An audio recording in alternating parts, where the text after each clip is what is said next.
First contact. The red Martian dust swirled around Dr. Eliza Chen's boots as she made her way across the rocky terrain. Her heart raced with excitement, each step bringing her closer to what could be the discovery of the century. Behind her, the rest of the research team followed, their anticipation palpable even through their protective suits.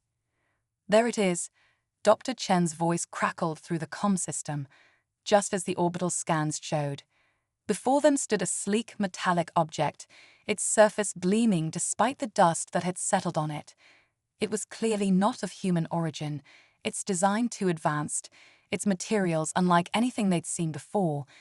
This was what they had come for, proof of extraterrestrial intelligence. Dr. James Rodriguez, the team's xenobiologist, approached the object cautiously. "It's beautiful," he breathed. "But what is it? A probe? A beacon?" As if in response to his words, the object began to hum. The team stepped back instinctively, watching in awe as a holographic display flickered to life above the device.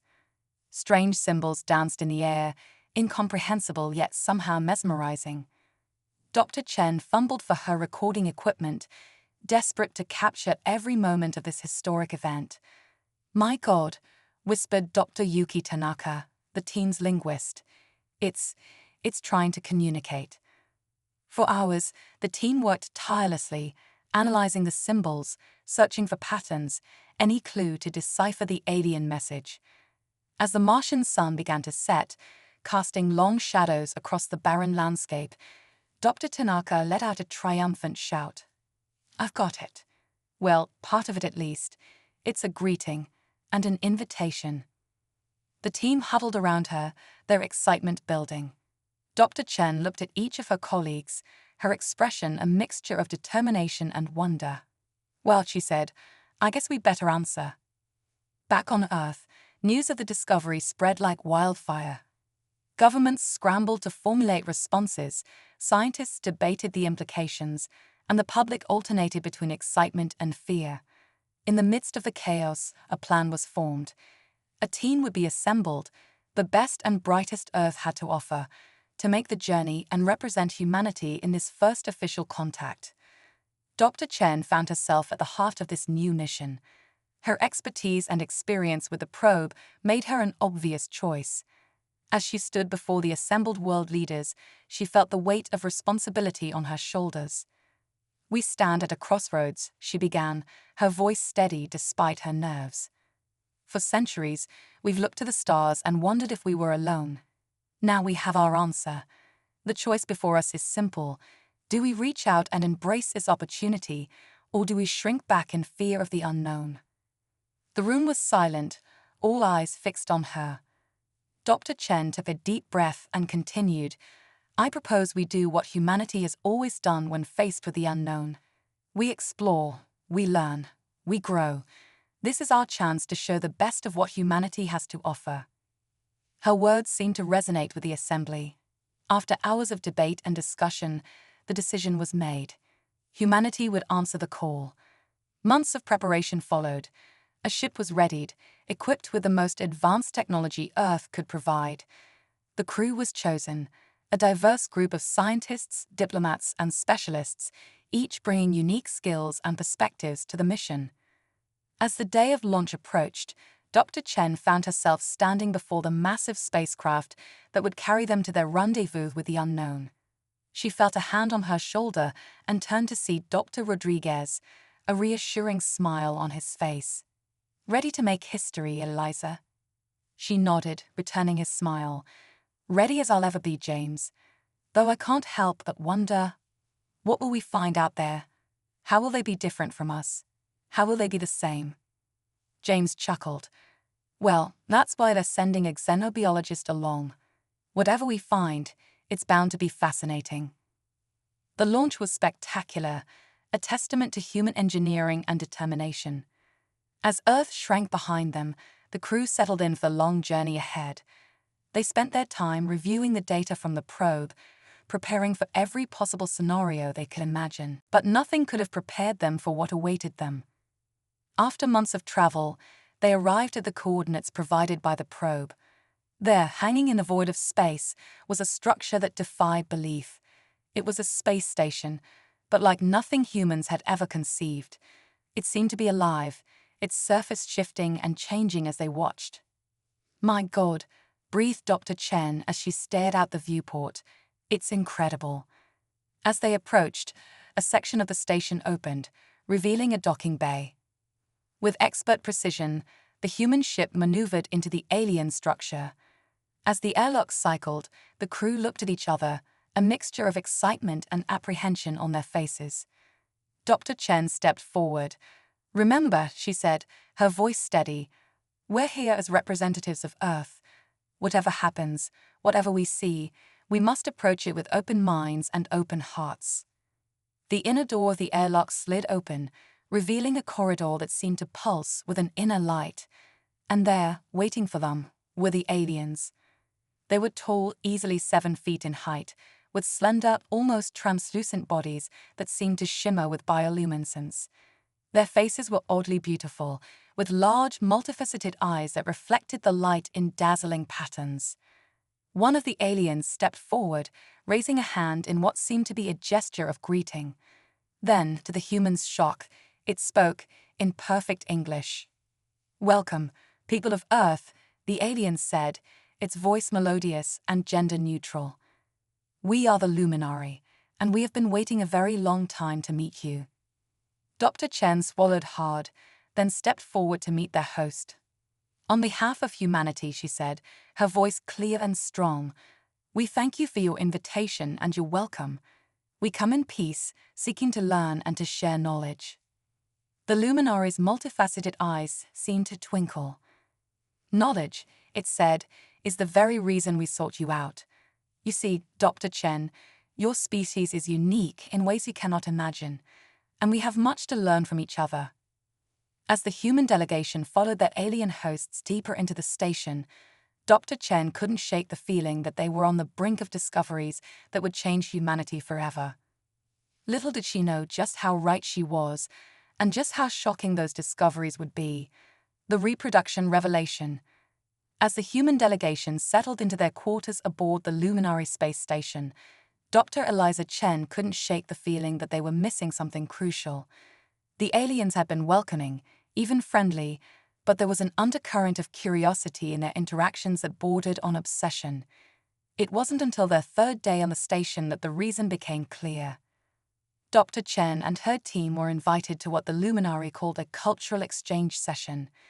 They gathered in a large, circular room that seemed to pulse with soft, bioluminescent light.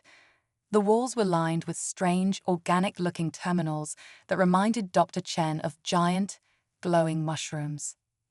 Zara, their Luminary liaison, stood at the center of the room. Its multifaceted eyes gleamed with excitement as it addressed the human delegation. "Honored guests," Zara began, its melodious voice filled with barely contained enthusiasm, "we have studied your species from afar for many cycles. Your resilience, your adaptability, your creativity, all of these traits fascinate us. But there is one aspect of human biology that we find particularly intriguing." Dr. James Rodriguez, the xenobiologist, leaned forward, his scientific curiosity piqued.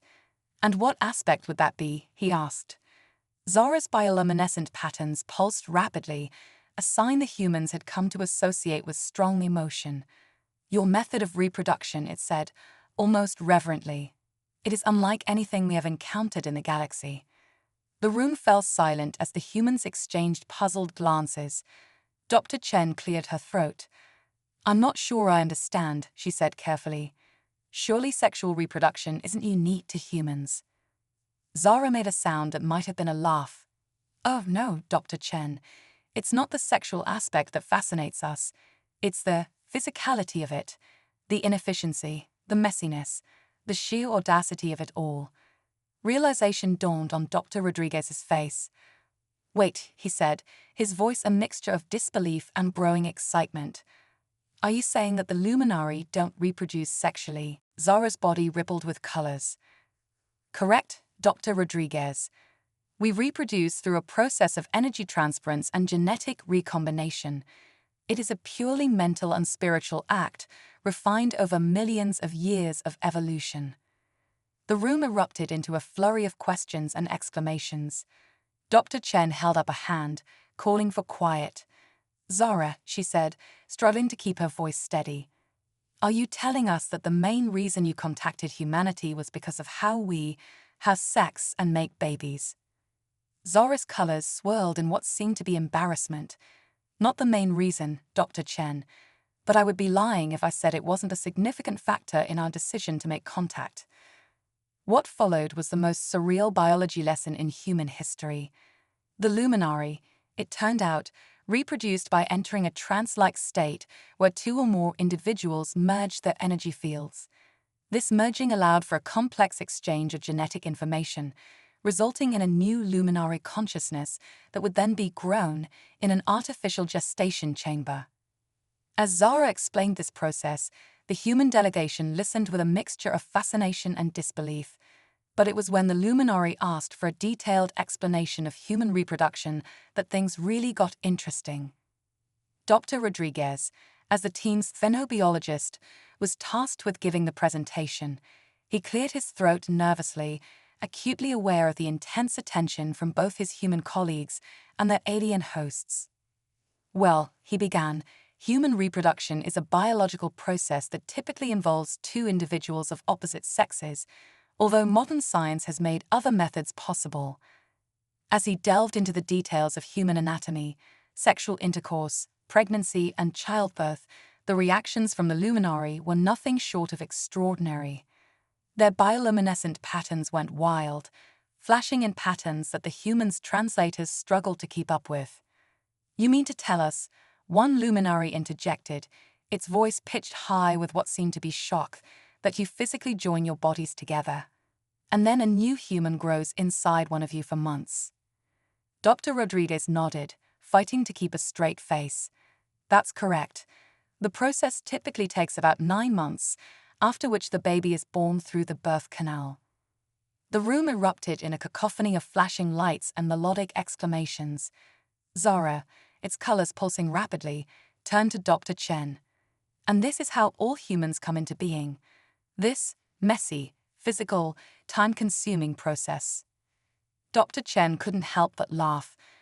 "Well, there are other methods now, like in vitro fertilization or surrogacy, but yes, for the most part, that's how we reproduce." The luminary was silent for a long moment, their colors swirling in complex patterns. Then, to the humans' surprise, they began to emit a sound that the translators identified as laughter. "Extraordinary," Zara exclaimed. "Simply extraordinary. No wonder your species is so resilient, so adaptable. Your very method of coming into existence is a battle, a struggle against the odds." As the cultural exchange session continued, the humans found themselves fielding increasingly personal and detailed questions about every aspect of human reproduction and sexuality. It was embarrassing, hilarious, and utterly surreal. "But what about pleasure?" one luminary asked, its voice tinged with genuine curiosity. "Is the act enjoyable, given its biological importance?" Dr. Rodriguez, his face now a deep shade of red, cleared his throat. Yes, generally speaking, sexual intercourse is designed to be pleasurable. It's one of the driving forces behind human pair bonding and, well, our continued existence as a species." This revelation seemed to fascinate the luminary even more. The idea that a reproductive act could also be a source of pleasure was entirely foreign to them. As the session wound down, Dr. Chen found herself deep in thought.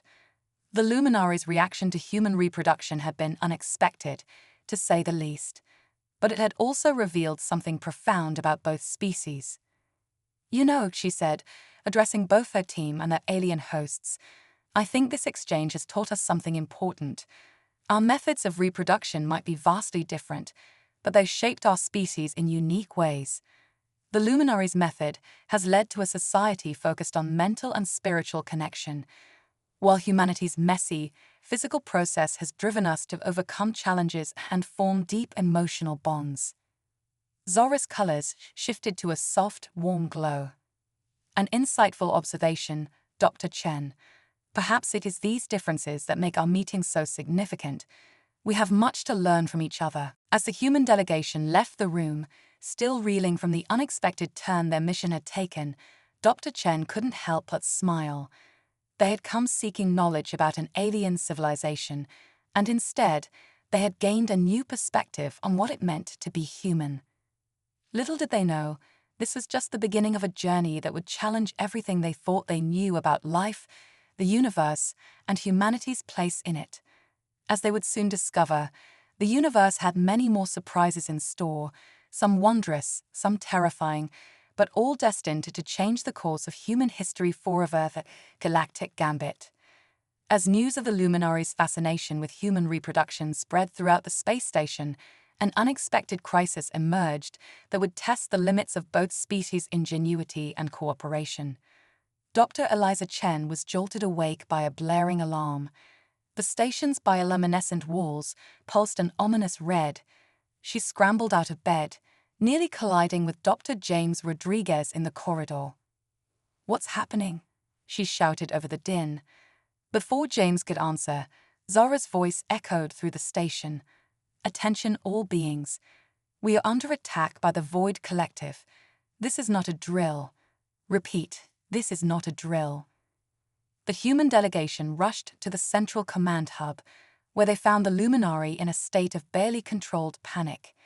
The massive view screen showed a terrifying sight: a swarm of pitch-black ships, their surfaces seeming to absorb all light, advancing on the station. "The Void Collective," Zara explained, its colors muted with fear. "A species that seeks to eradicate all diverse life forms in the galaxy. They believe uniformity is the key to cosmic harmony." Dr. Chen's mind raced. Why haven't we heard of them before? "They were thought to be extinct," another luminary replied. "We never imagined they'd return, let alone find us here." As the void ships drew closer, it became clear that the station's defenses were woefully inadequate. The Luminari, for all their advanced technology, had evolved past the need for weapons. Their peaceful existence had left them vulnerable. In that moment of crisis, it was humanity's primitive nature that would prove to be their salvation. "Wait," Dr. Rodriguez exclaimed. "What if we could use our reproductive process as a weapon?" The room fell silent, all eyes turning to the xenobiologist. "Think about it," he continued, excitement building in his voice. "The Void Collective wants uniformity, right? Well, human reproduction is the antithesis of uniformity.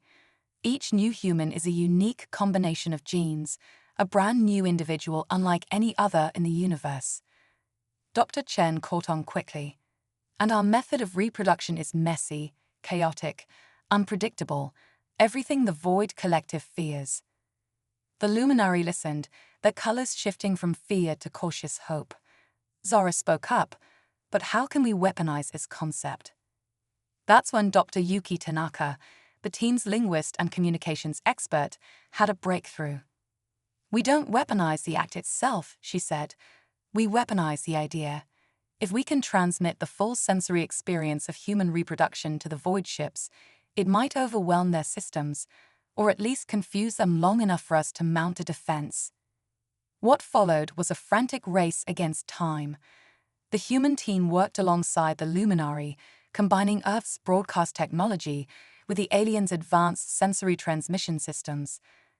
They compiled a dataset that encompassed every aspect of human reproduction, from the biological processes to the intense emotions involved. As the void ships entered firing range, Dr. Chen gave the order: "Transmit now." A beam of energy pulsed from the station, carrying with it the essence of humanity's most primal act. The effect on the void ships was immediate and dramatic. They began to spin erratically, their formations breaking apart. On the viewscreen, the humans and Luminari watched in awe as the void ship's perfectly black surfaces began to ripple with color. It was as if the very concept of diversity and unpredictability was anathema to their existence. "It's working," Zara exclaimed, its colors a brilliant display of joy and disbelief. But their victory was short-lived. One of the larger void ships managed to fire off a single powerful blast before succumbing to the transmission. The shot struck the station, causing a massive power surge. Alarms blared as systems began to fail across the station. Dr. Chen turned to Zara, her expression grim. "We need to evacuate. Now." What followed was a harrowing escape as humans and Luminari piled into emergency shuttles. As they sped away from the failing station, they watched in horror as it collapsed in on itself, becoming a swirling vortex of energy. In the chaos of the evacuation, something extraordinary happened.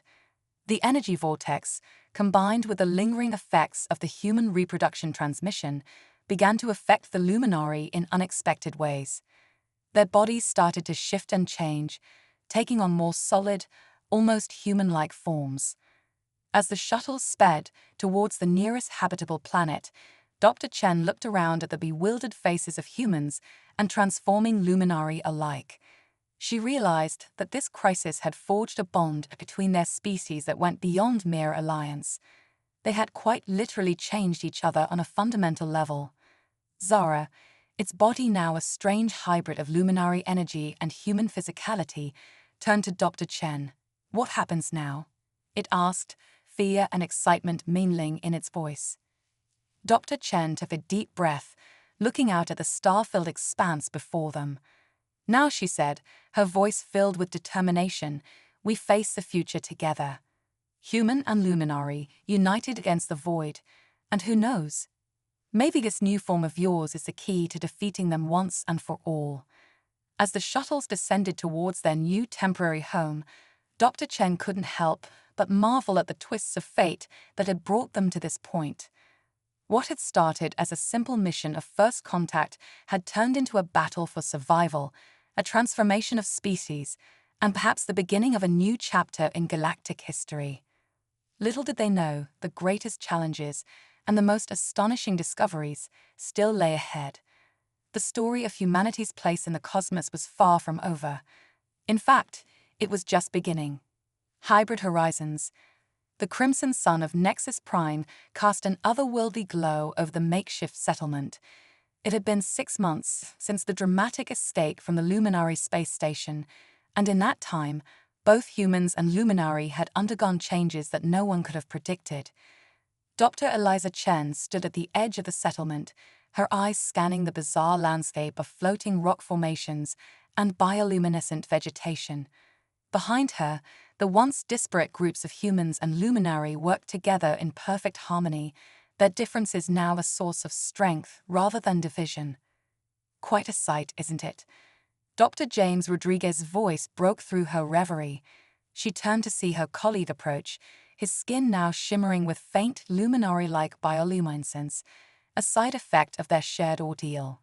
"It's incredible," Eliza agreed. "If you had told me a year ago that we'd be standing on an alien world, part of a hybrid community of humans and energy beings, I'd have said you were crazy." James chuckled, his laughter causing ripples of light to dance across his skin. "And yet, here we are. The question is, where do we go from here?" That conversation was interrupted by the approach of Zara, the Luminari liaison whose form had become the most radically altered. Zara now possessed a humanoid shape, but its skin remained translucent, swirling with vibrant colors that reflected its emotions. "Doctors," Zara greeted them, its voice a melodious blend of human speech and Luminari harmonics. "We've made a breakthrough in the lab. You're going to want to see this." They followed Zara to the research facility, a structure that seamlessly blended human and Luminari technology. Inside, they found a team of human and Luminari scientists gathered around a holographic display. Dr. Yuki Tanaka, her eyes now multifaceted like the Luminaries, looked up as they entered. "We've cracked it," she said, her voice trembling with excitement. "We found a way to harness the power of both human reproduction and Luminari energy transference." The holographic display flickered, showing a complex dance of DNA strands and energy patterns. Eliza leaned in, her scientific curiosity piqued. "What exactly are we looking at?" "The future," Yuki replied. "We've discovered that the hybrid physiology we've developed allows for a completely new form of reproduction. It combines the genetic diversity of human sexual reproduction with the spiritual depth of luminary energy transference. James' eyes widened. Are you saying what I think you're saying? Yuki nodded, a grin spreading across her face. We can create life that is neither fully human nor fully luminary, but something entirely new. A species with the physical resilience of humanity and the energy manipulation abilities of the luminary. The implications were staggering. This new hybrid species could potentially withstand the Void Collective's attacks while also possessing the power to fight back. There's more, Zara added, its colors pulsing with excitement. This hybrid reproduction method seems to generate an unusual form of energy, one that our instruments suggest could be used for faster-than-light travel. A hush fell over the room as the magnitude of this discovery sank in. Faster-than-light travel had always been the stuff of science fiction for humans, and even the luminary had only theorized about its possibility. With this, Eliza breathed. We could evacuate to a safer planet. We could explore the galaxy. We could take the fight to the Void Collective, James finished, his expression a mixture of awe and determination. Over the next few weeks, the settlement was a flurry of activity. Volunteers stepped forward to participate in the first hybrid reproduction experiments, while others worked tirelessly to construct a prototype spacecraft that could harness the unique energy produced by the process.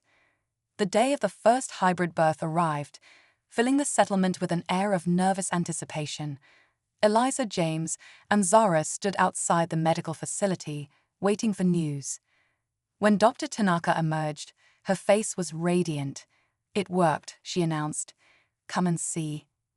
Inside, they found a sight that took their breath away.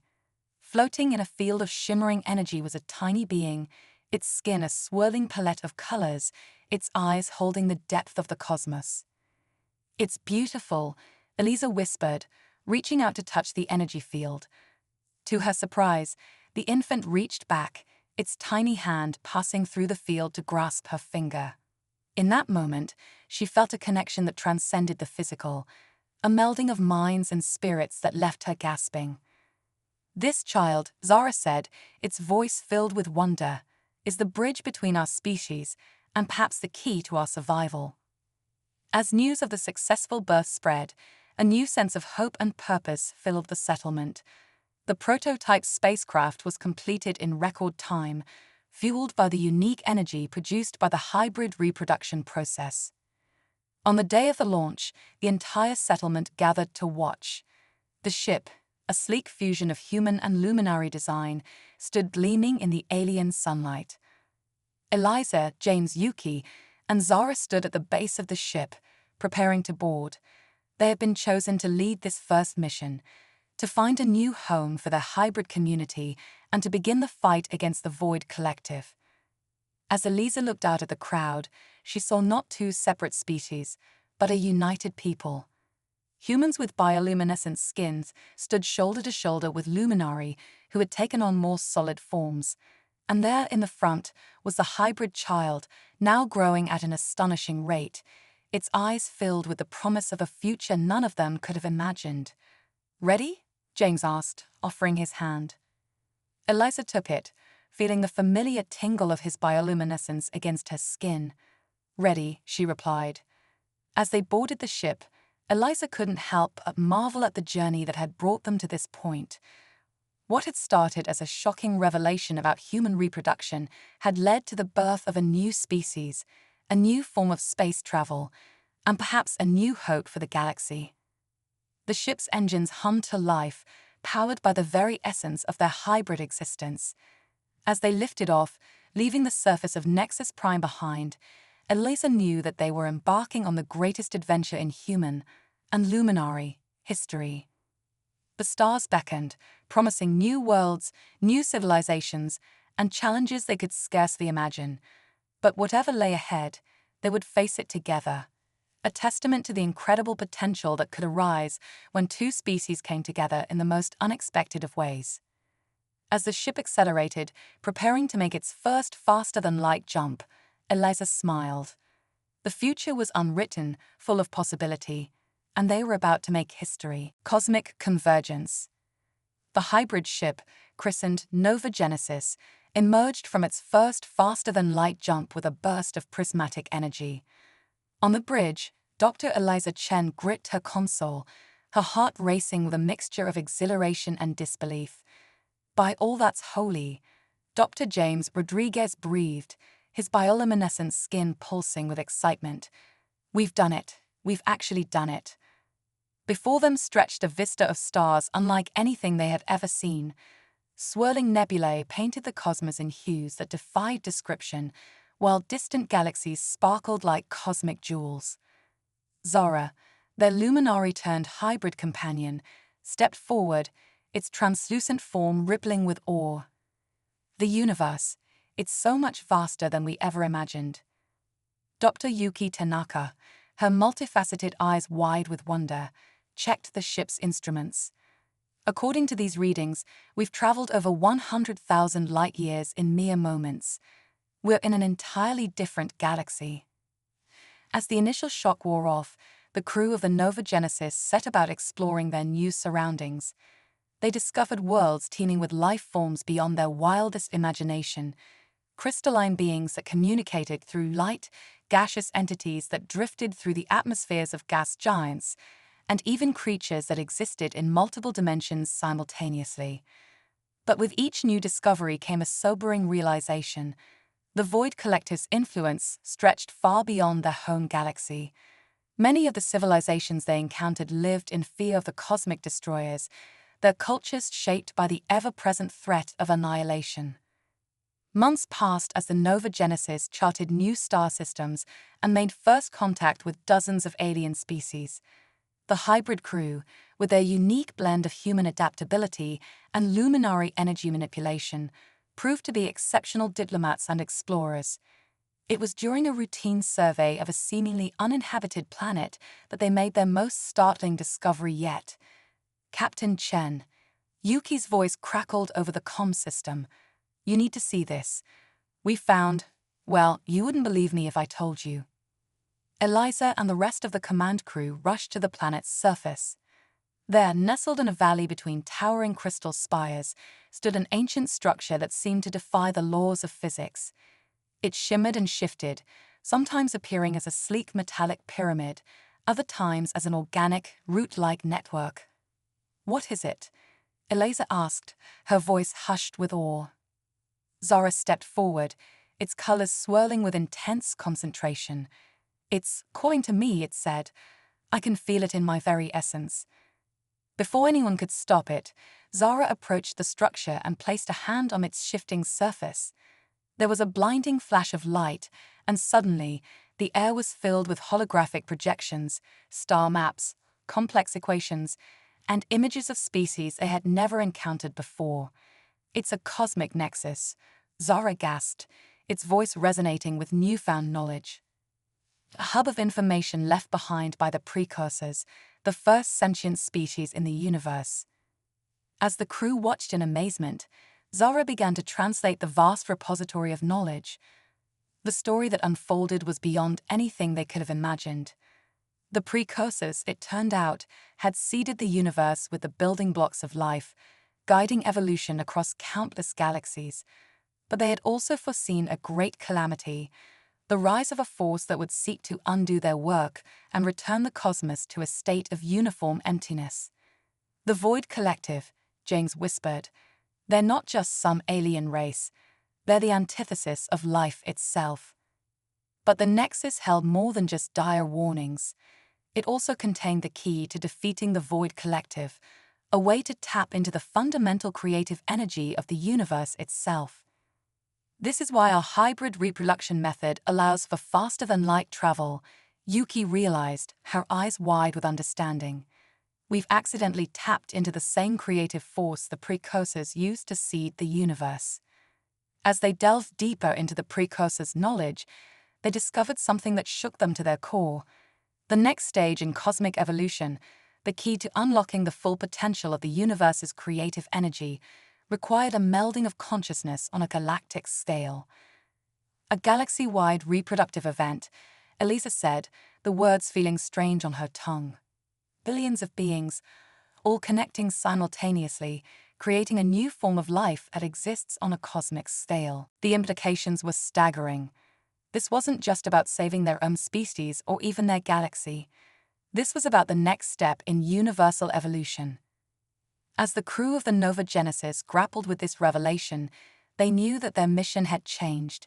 They were no longer just explorers or refugees. They had become the seeds of a cosmic revolution. Over the next year, they traversed the galaxy, using the knowledge from the cosmic nexus to unite disparate species against the Void Collective. They taught their hybrid reproduction techniques, preparing for the moment when they would attempt to spark a new form of cosmic life.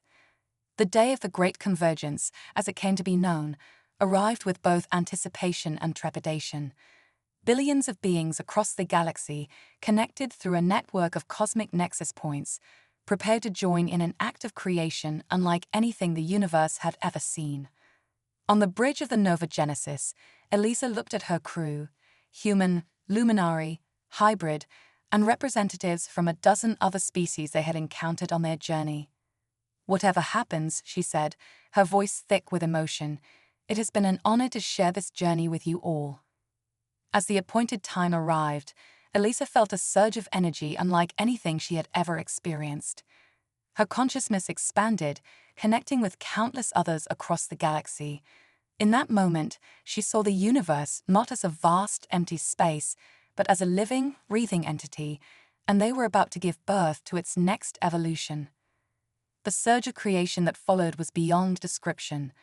A new form of life, existing simultaneously on the quantum and cosmic scale, burst into being. It was consciousness and energy, thought and matter, all intertwined in a dance of infinite complexity. As the nova of creation subsided, Elisa found herself back on the bridge, tears streaming down her face. The view screen showed a galaxy transformed. The void ships that had been closing in on their position were gone, obliterated by the wave of creative energy. But more than that, she could feel the presence of the new cosmic entity they had helped birth. It was vast and alien, yet somehow familiar, a child of the galaxy itself. "We did it," James said, his voice filled with awe. "We actually did it." Zara, its form now pulsing with newfound energy, turned to the crew. "This is not the end," it said, its voice resonating with the wisdom of the precursors. "It is merely the beginning. We have taken the first step on a journey that will reshape the very fabric of reality." As the Nova Genesis set a course for the galactic core, now a swirling nexus of cosmic consciousness, Elisa realized that their journey of discovery was far from over. They had unlocked the secrets of universal creation, bridged the gap between species, and given birth to a new form of life. Whatever challenges lay ahead, whatever wonders awaited them in the vast, living cosmos, one thing was certain: the story of life in the universe would never be the same. And it had all started with a shocking revelation about human reproduction. Elisa smiled as she gazed out at the transformed galaxy. The universe, it seemed, had a sense of humor after all, and the cosmic joke had only just begun.